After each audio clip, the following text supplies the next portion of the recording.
DIY built-in arch bookshelf hack. This is the original version of our toy storage, I like to call Hot Mess City. Let's make it look a little nicer. First, I made a base with 2x4s to get the bookcases higher off the ground.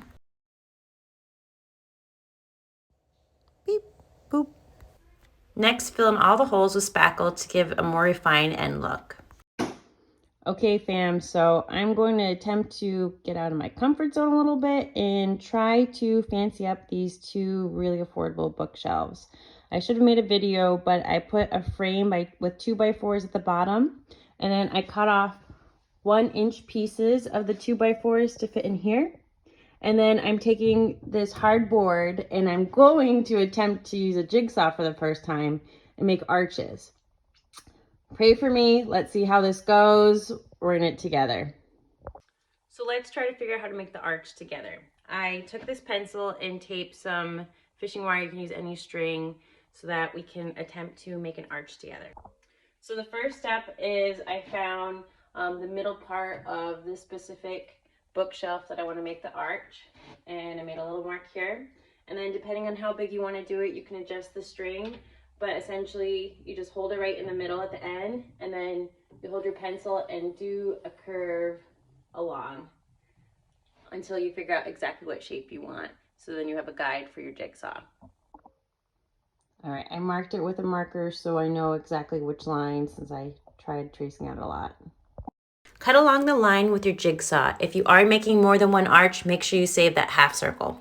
Okay, so next steps, I'm going to put a couple 2x4 pieces up here so that when I do put up the hardboard, it can be stable up at top so I don't have to worry about it falling down.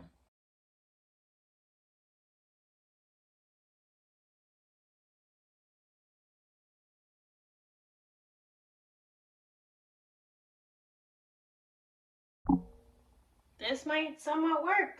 Let's keep going. So quick tip for the 2x4s that you're putting on the ceiling, make sure you anchor them in. I made the mistake of not doing it first and it just fell. So please use anchors to screw them in. Here you'll see that I've been using screws to put the hardboard in everywhere. I actually end up taking out the screws and use a nail gun for a more refined finish. But while you are setting up, it is nice to put screws in so you can take them out. Now let's paint.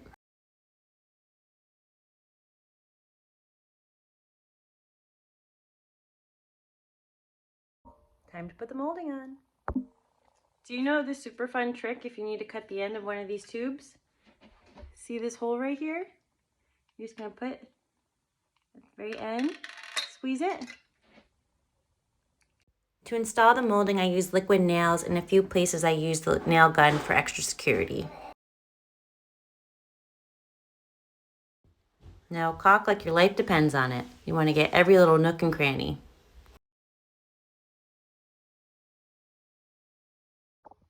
I just want to show you the power of caulking. I caulked the left side and look how much better than it looks on the right side. It really does add a nice finishing touch and just can make something that you think isn't going to look too great come out much better than it is. One thing I just did was caulk in the seams on the side just to make it look a little bit more built in. I still need to do this side, but you can tell that there really is a difference having it caulked in versus not. Now on to the most important part, of course.